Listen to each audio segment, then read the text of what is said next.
What's up, Burbank? Yeah. It is delightful to be here. I don't know how y'all started out your new year. I started mine with a heart attack. It's actually just nice to be anywhere, really. If you're saying to yourself, I look a little young for a heart attack, I am, but apparently, you know, spending your 20s doing a whole lot of drugs wasn't really a good idea. So let that be a lesson. I also recently broke up with my girlfriend. Well, actually, she broke up with me, but I don't totally blame her for that. But what's interesting is, like, I thought it was a pretty amicable breakup, but I found out on Facebook, God bless social media, that apparently for the 2 years we were together, I was responsible for psychologically abusing her. Didn't know. She's accusing me of this thing called gaslighting. I don't know. I guess she's saying that I tried to make her think she was crazy, as if she needed any help. But at first I was upset. Like, it kind of hurt my feelings because I actually really tried with this one. But then I realized I was actually kind of flattered because what she's talking about takes, like, a level of intelligence and commitment that I've never had in my life.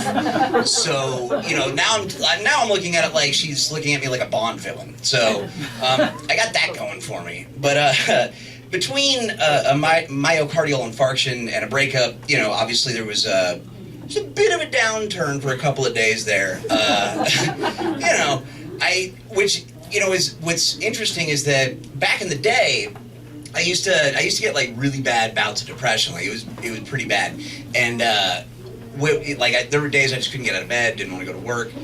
Not that anybody does, but you know, when I finally saw a doctor about it, it turned out it was just a very simple chemical imbalance. Somehow there was just way too much OxyContin in my system. The doctors don't know how it got there. I don't know where my rent money went. but you know, that's the world we found ourselves in. So, you know, and you know, these days I'm able to prioritize better. You know, aside from, you know, making women think that they're crazy, I'm actually, like, you know, kind of doing decent stuff now and again. And it's interesting what happened. Like, apparently the things I was prioritizing just weren't in the right order, or at least that's what the experts in rehab had to say.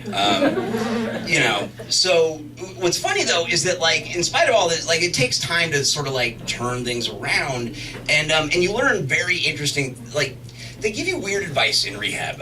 I still don't understand it. You know, at one point they were talking about, you know, like, what you should do to earn money. And my counselor said something just stupid, like, you know, figure out what you like to do and get paid to do it. And I had to remind him that we're currently in small group therapy on a Wednesday morning at Betty Ford. Clearly what I enjoy spending my time doing isn't paying the bills.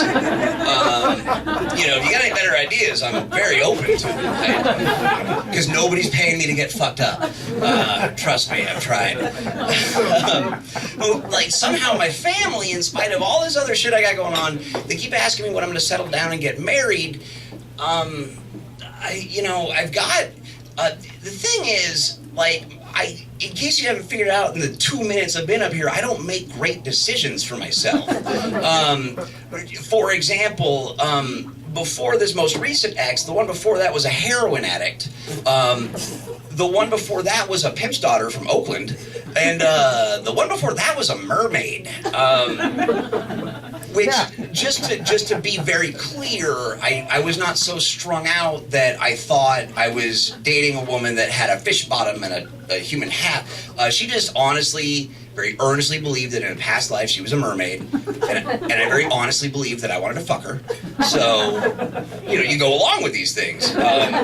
Sometimes you listen to 15 minutes of poetry written in the mermaid language.